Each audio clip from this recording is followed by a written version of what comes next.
and 6.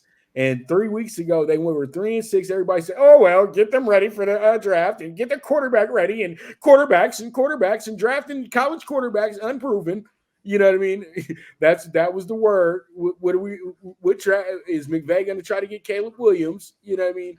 Ravens 9-3, best team in the AFC, hands down, no doubt about it. Sorry, Jeff. Nope. Kansas City, you're not the best team in the AFC right now. You are the champion, but you're not the best team. You're not. You're not. So pretty much you got a 9-3 Ravens team, 6-6 Rams team. You got a -7 spread laying for the Ravens, over under 42.5. Last time they seen each other, the Ravens absolutely sparked the Rams on a Monday Night Football game. What are your thoughts on this one, Jeff? And who do you have winning this game? My initial true numbers was Ravens -5 with a 41.5. It is now 40 with the 7. Money coming in on the Ravens. Rams turned it around. A semi-healthy Stafford. It looks like Puka is now banged up. I know Kupp is still nicked up. They still got Tutu. The emergence, I said Karen Williams back adds a lot to that offense. A defense that can be picked apart. Flacco looked great back there for 2.5 quarters there. Statement game for the Ravens in my mind. Get out early, start playing around with your new toys with the Keaton Mitchell kid, Zay Flowers catching stride. Start working more with Isaiah Likely. Keep an eye on Charlie Kohler as another tight end over there. And, of course, the defense just getting stronger. I expect the Ravens defense to have fun with Stafford. I expect the Ravens to take care of business early and often. We bought the hook. We took it to 6.5. With that under over currently at 40, Pops, I think this has got 27-13 all day. I think the Ravens win by double digits. And they make a statement. They're like, this championship's coming through Baltimore this year, not Kansas City, especially with the fact of a game where we got coming up soon, Kansas City and Buffalo, which we'll talk about. But give me the Ravens early and often, Pops. All right. So you know what? Jeff, I think right now you got a Ravens team coming off their bye this week. That's something that you look at. And you got a Rams team that's winners of their last 3 in a row. And Matt Stafford has gotten somewhat healthy. You got Cooper Kupp, who's not healthy yet, but he's still a decoy, and he's good enough to keep the defense distracted. Puka is a game-time decision. Let's keep it real. You know they're going to play the game all week long, but the guy does have a shoulder strain. I think he actually separated it, but they're going to say it's a strain. Y'all got to understand, they're not going to ever – when they know that the guy can somewhat play, they're not going to tell you that the guy tore his arm.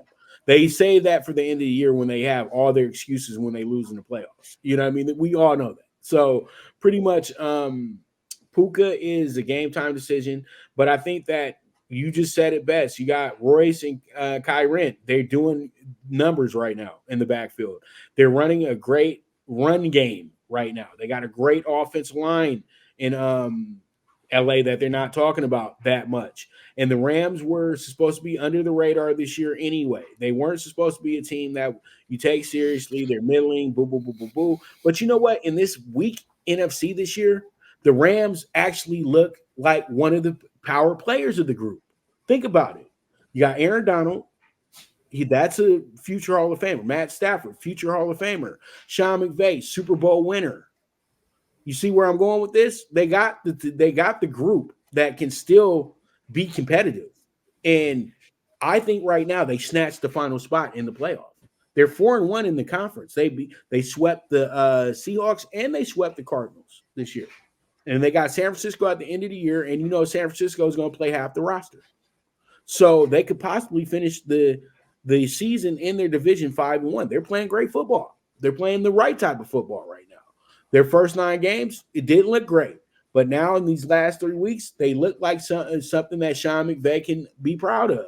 I'm not saying that they win the game, but I will say that they will go ahead and cover. I think they're just going to give the Ravens some issues because the Ravens coming fresh off that bye, and the Ravens are fresh off of beating up a team that you know that they were supposed to beat up on. But, yeah, I think that was the Chargers game. But I think all in all, you come back to it, and I think they can cover.